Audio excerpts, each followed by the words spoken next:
Hey guys, welcome back into the Awesemo YouTube channel. My name's Geoff Ulrich, bringing you the Week 6 Jock Market Report. And this video is sponsored by Jock Market. If you haven't heard, they have turned fantasy sports into a stock exchange. Forget waiting until the end of the game to make money. Jock Market allows you to buy and sell shares of players in real time for real money with guaranteed payouts.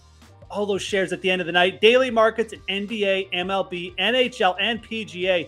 You can make real money every hour, every minute, every second of any match or game. Use the pregame IPO to pick up shares of your favorite players, then buy, sell, or hold during the game based on your own analysis. That's the best part. Download the app, though, to get started. Use our exclusive Awesemo promo code Awesemo for up to a $50 bonus on your first deposit. This is an exclusive offer only for the Awesemo community, so make sure to take advantage of it today. That's Awesemo for a $50 bonus. Now let's get to these Week 6 picks, guys.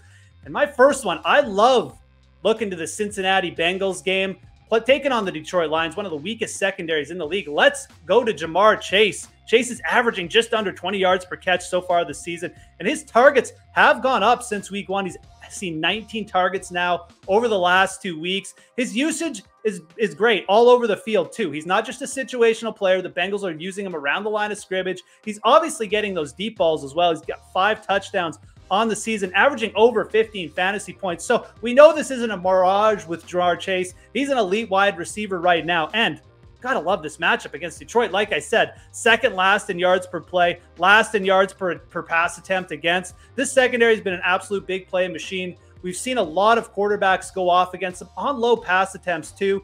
Week 1, Jimmy Garoppolo going for over 300 yards, only throwing the ball 25 times. So this is an elite wide receiver right now. He's really not getting that much respect around the fantasy community. You can still get him at reasonable prices. And in the Jock Market IPOs, you're probably not going to have to pay up as much for Jamar Chase as some of the other elite wide receivers. I love buying in for him on the IPO this week, though. I think there's going to be some touchdowns scored by the Cincinnati Bengals passing offense against, like I said, one of the weakest secondaries in the league. Second pick, let's stick with some big names here, because I do think it is a week where you've got to attack these big games at least a little bit. And I mentioned the Kansas City game, and I just like paying up for Travis Kelce this week. No matter what you got to pay, I like getting a piece here. But we have the Chiefs with a 32-point implied team total going up against the Washington defense, who they're not getting pressure. That sack rate is bottom half of the league right now. They've allowed the 5th most passing yards per game. So somebody is going to be scoring a lot of points for the Chiefs this week. And we can look at their roster and say, well, Tyreek Hill's a little bit banged up. There's no more lead running back. Clyde Edwards-Helaire is gone. He's on IR. So I don't really trust that Darrell Williams is going to be this explosive running back. And who knows what Hill's going to do in this game. The points could all just flow here to Travis Kelce, in my opinion, who's still getting elite targets on this year. And realistically, if you look at tight end this week, a lot of people probably going to be chasing that hot name with Mark Andrews.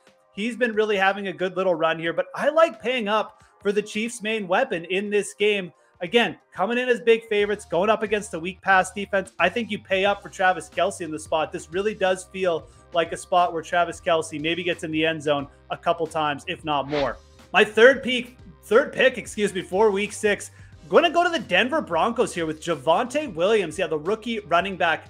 I absolutely love looking at the Denver skill players versus the Vegas Raiders this week. We know things are a little bit crazy in Vegas right now. Obviously, they just lost their head coach, but they're also really not playing well on defense over the last 2 weeks. They're allowing 4.8 yards per carry against the rush.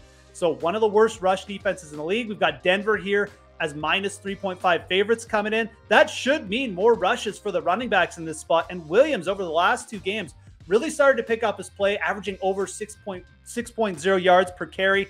We've also got Melvin Gordon banged up, so that's interesting to watch. He is likely to play in this game, but we've seen the Broncos start to expand the usage for Javonte Williams, using him in the pass game, using him in short line yardage situations. I love buying in low on this player right now. We don't necessarily need a massive game for it to pay off for us in the Jock Market IPOs. Again, I don't think his IPO is going to be crazy or anything like that, but a big game is definitely possible here, especially if the Broncos decide to limit Melvin Gordon for a week. I think there's all kinds of potential here for a Denver blowout. We could see more Javonte Williams in that situation, so I love making him a pick on Jock Market for Week 6. That's going to be it for this one, though, guys. Make sure you smash that like button, subscribe to the Awesemo YouTube channel if you haven't already, and most importantly, have a great Week 6. I'm Geoff Ulrich, and we'll talk to you again soon.